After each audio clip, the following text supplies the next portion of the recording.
The 1960s was a decade of change. The rigid social norms of the post-war world were rapidly fading, bringing a new and exciting light to various industries. Music icons like Bob Dylan, the Beatles, and the Rolling Stones rose to prominence.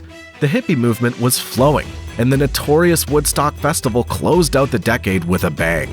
Often, with change comes improvement, and the world of engineering was seeing a substantial shift too. It was the height of the space race, and the United States fulfilled Kennedy's promise of having a man on the moon before 1970. Robot technology began taking over factory assembly lines, which redefined manufacturing across the world, and even early versions of video games were starting to capture the magic of what's possible. The motorsport world had not been untouched by this seismic shift either. The legendary 1966 Le Mans battle between Ford and Ferrari kept manufacturers on their toes, with engineers looking for better ways to dominate the track and defy physics. In the thick of it, a small German car company entered the fray, determined to make its mark. What emerged as a result was a company that would be setting records for the next 50 years, with one particular car that started it all.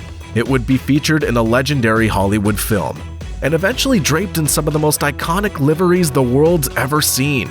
This is the epic story of the Porsche 917. It all began in the second half of the 1960s.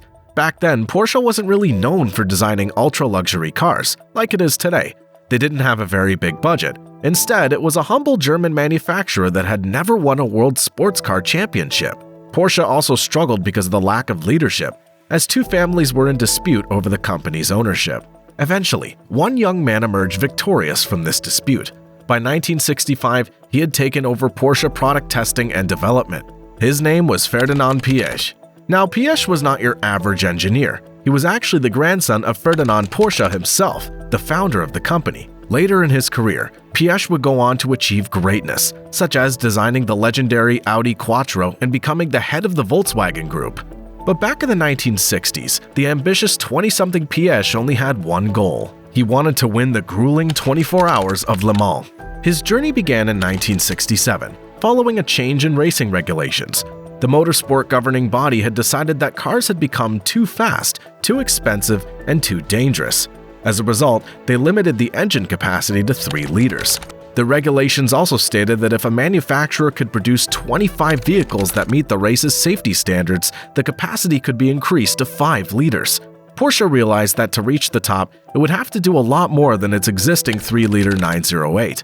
It would have to set its sights a little higher. For that, it would have to build 25 of these cars in just 10 months. And there's no way they could pull that off, right?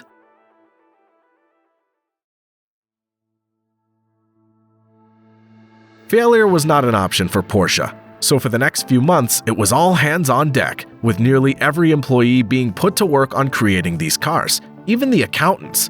If you thought your job was hard, imagine what it must have been like at the Porsche factory in the second half of 1968. 25 cars in 10 months was unimaginable. It's safe to assume that none of the engineers got to spend much time with their families. Instead, they spent months immersed in complex calculations and design to make Porsche's goal a reality. Incredibly, by March 31, 1969, Porsche had done the unthinkable. Chief engineer Hans Mesger and his team had the cars ready for the Commission Sportive Internationale's inspection. Some argue that Porsche had bent the rules, with half the cars sitting on truck axles and not quite road-ready. Others contend that the cars were genuinely ready to be taken out for a spin. But it didn't matter what anyone believed. The lineup passed the test. After 10 grueling months and countless overworked employees, Porsche was finally able to get the 917 out where it belonged, the racetrack. But what made Porsche believe that the 917's their ticket to victory? After all, they were competing against large manufacturers with a much bigger budget and a proven track record. The first thing you need to know about the Porsche 917 was that it was very light. In fact, at approximately 800 kilograms, it was almost 200 kilograms lighter than some of its rivals. This was achieved with some exceptional engineering. The car had titanium suspension joints and steering box, an aluminum disc center, and a fiberglass body, all to make it as light as possible. At the heart of Porsche's innovation was a revolutionary chassis, developed by engineer Helmuth Bont. The frame weighed a mere 42 kilograms, about as much as a large dog. The structure was made up of several tubes welded together to form triangles. Porsche created these tubes out of a unique aluminum alloy. To keep the weight low, engineers calculated the maximum forces expected during the race. They used this to determine precisely how strong each tube needed to be. As proof of how meticulous these calculations were, some tubes were less than 2 millimeters thick. Remember, this was in the 60s. Mankind hadn't landed on the moon yet. Porsche did all of this without modern computing software, and any human error would have disastrous results. With this in mind, the engineers created a new way to identify potential issues.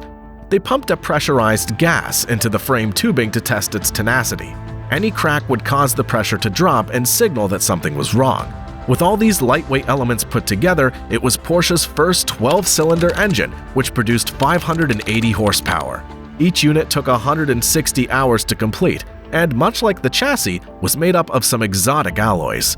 After months of secret tests, revolutionary innovations, and dozens of exhausted engineers, the Porsche 917 entered the tests of the 24 Hours of Le Mans, and the result was a complete disaster.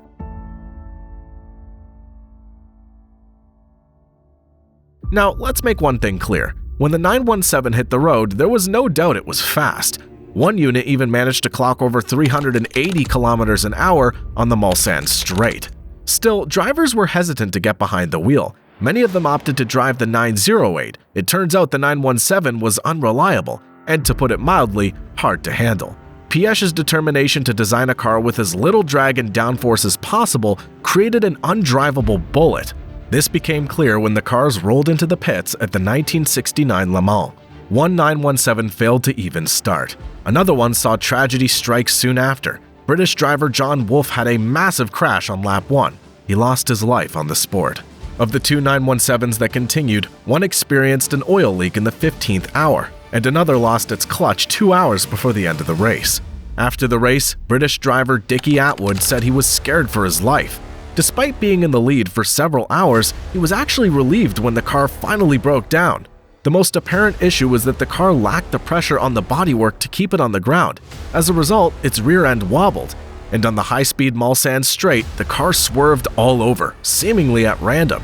This earned the 917 a reputation in automotive circles for being a widowmaker.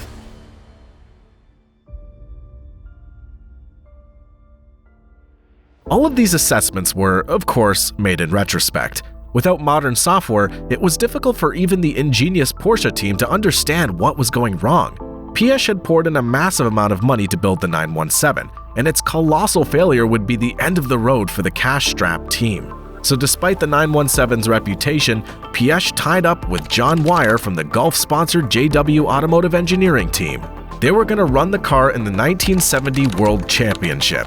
A couple of months later, Porsche and Wyer's teams met in Austria to work on the problem child, and JW's engineer, John Horstmann, made an observation. Now, it's not uncommon for a car that routinely reaches speeds of over 300 kilometers an hour to have bugs splattered across the windscreen, and the 917 was no exception. But Horstmann noticed that no bugs landed on the car's tail. Even for many car enthusiasts, this means nothing, but for Horstmann, it was the ultimate aha moment. The problem was with the car's aerodynamics. The lack of bugs indicated that air wasn't properly flowing over the car's tail, and the 917 wasn't producing any downforce as a result. Horstmann concluded that this was the reason for the instability in the rear. As is tradition in the world of motorsport, a makeshift solution was devised.